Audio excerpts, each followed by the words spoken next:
Last time we started section 2.5, implicit differentiation. Just a reminder of what this idea is.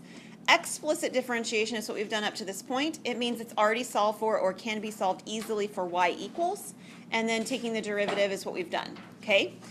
Implicit differentiation means that the x's and y's are on basically the same side of the equation, and either it's difficult to solve for it or potentially impossible to solve for it.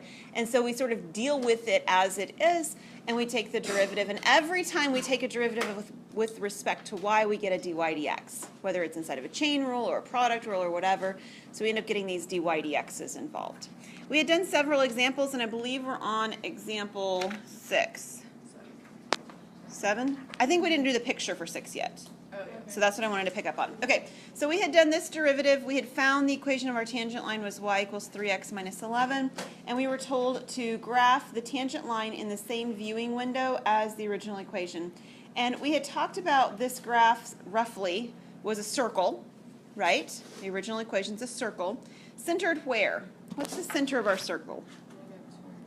Negative 2, 3. So as we're sort of giving our image here, you know what? Let me do it this way.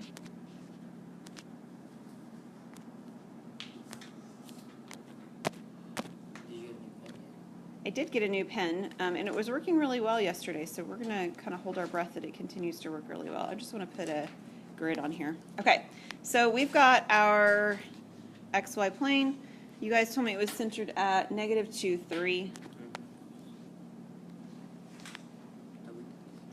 So here's the center of my circle, and we talked about last time, although it's not exactly 6, it's awfully close to a radius of 6, right?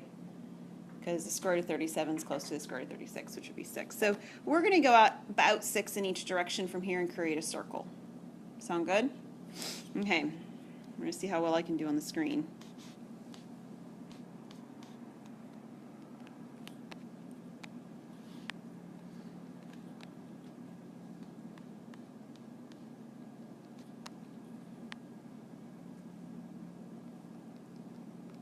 I think I counted it out okay.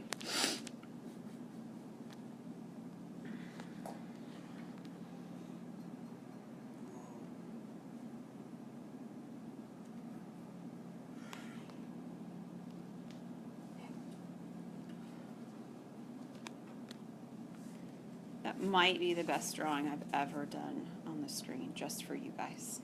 Just for you guys. I drew that. I didn't draw the circle itself. I have a tool that does that. But I hit all my points. Look at that. Isn't that fantastic? Yeah, I didn't actually draw the circle itself. That would be really impressive, actually. All right, and we're going to graph the line y equals 3x minus 11, which was the equation that we had just gotten a moment ago. So, was it minus 11? Yeah, 3x minus 11, and we were supposed to be at the ordered pair 4, 1, so that doesn't sound quite right. What did I do wrong?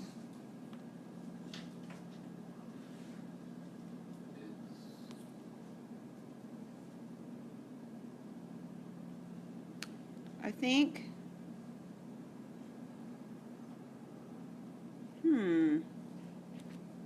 paper is actually just incorrect. Okay, I'm sorry about that. Okay, yeah, so here's 4, 1. About right here. Excellent. And I'm supposed to be hitting that particular point on the circle, and we know that the slope has a negative 3 slope. So we could plot that particular point and go down 3 and left 1.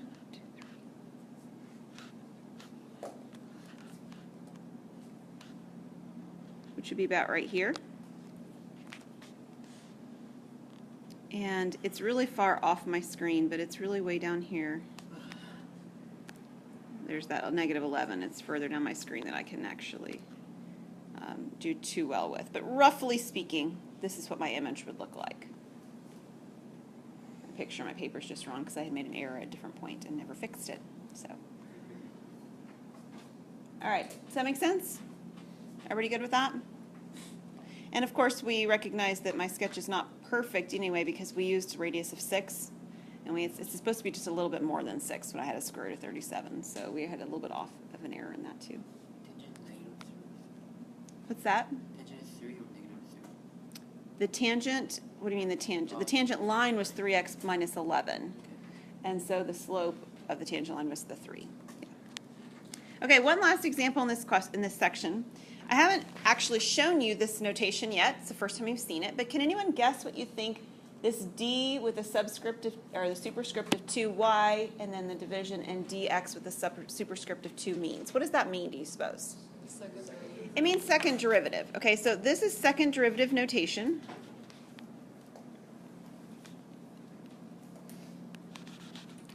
And second derivative just means you take the derivative once, solve it for dy dx, and then you do it a second time.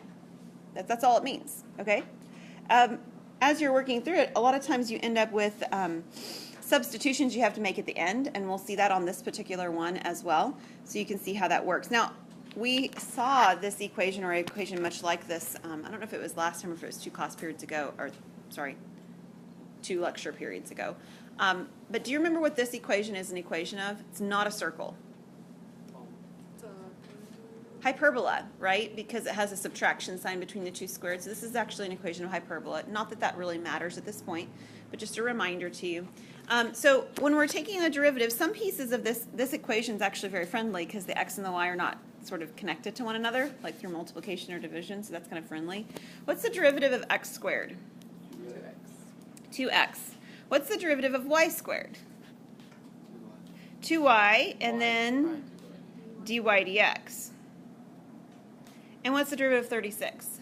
0. 0. Okay, so don't get carried away and forget to take the derivative of all the pieces. Our goal, just like before, was to solve this for dy dx. So we're going to move the 2x to the other side. So I have negative 2y dy dx equals negative 2x. And then what? Divide by negative 2y. So what is dy dx? X over y. And I would fully expect that if that's all you were asked to do, find dy dx, that you would leave it as x over y, because the original equation doesn't have a way to solve it conveniently for y. That's the whole purpose of us using implicit differentiation. Does that make sense? Okay, now that we have it, however, in the terms of dy dx equals, we can take the second derivative. Now, this has a 2 right here, and then it has a 2 right here.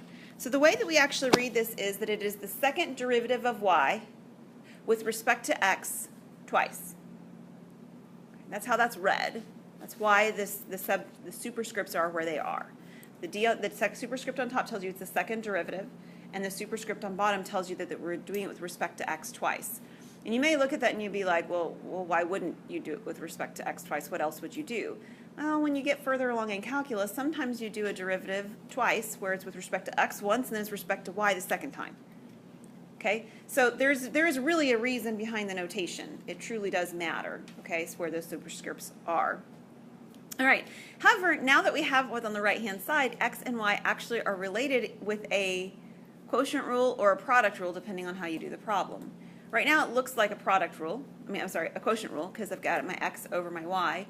If you want, you can pull the y up into the numerator and write it as y to the negative 1, and then it would look like a product rule. Neither one's better or worse than the other. They're just slightly different on the processing of the problem. I want to do it with a quotient rule because I haven't done a quotient rule in this particular section, so you can see how it would work. Okay? So the quotient rule says, what do I do first? I write down the denominator. So the denominator is y. And then what do I do, Chad? Excellent. And what's the derivative of this particular numerator? Just 1. And then I have subtraction. And then I do it in the other order. I write down the numerator, x. And then I need the derivative of the denominator. What's the derivative of y? Dy dx, or y prime, which is fine if you want to do it that way too. And then I need to write this over y squared, the denominator squared. So, simplifying this just a touch, I end up with y minus x dy dx over y squared. Now you can't stop here. Any idea why? Substitute. Yeah, I've got a dy dx in the problem, correct? It actually is on the right-hand side, dy dx, but I know what dy dx is. What is it? It's x over y. So I can simply substitute in the x over y into my derivative. So the d2y dx2 equals, what did I have? Y minus x times x over y squared.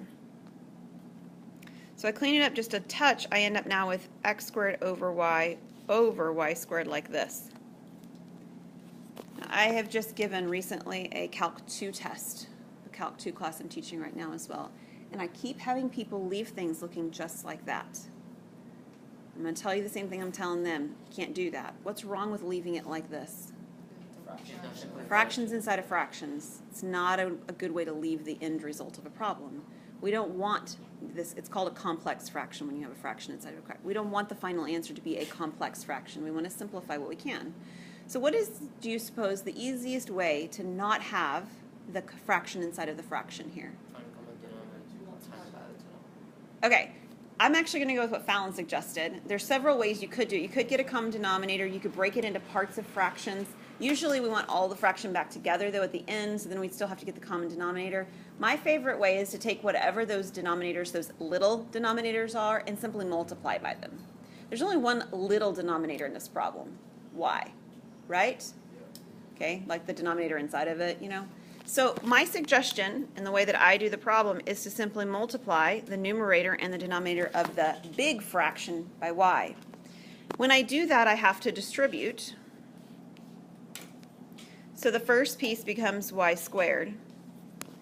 The second piece, which was the point of doing this, x over y times y, will become just x. Yeah, x squared, sorry. Will become just the x squared. And then what will the denominator become? Y cubed. And this would be our final version of the second derivative, where we would stop. Now, there is one thing that I want you to be aware of. I'm fine with you stopping here. On WebAssign, they might take it one step further.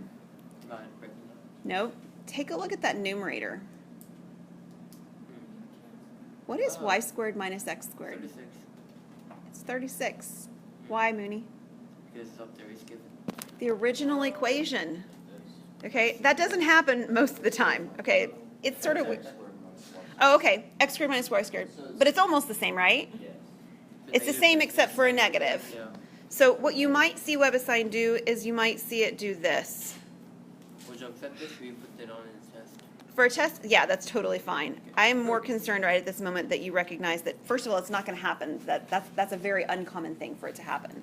That you've got some way to clean it up at the very end, and it's just sort of a fun little thing you can do. That's great, but it's just like a trick, yeah? It's not going to really happen very often.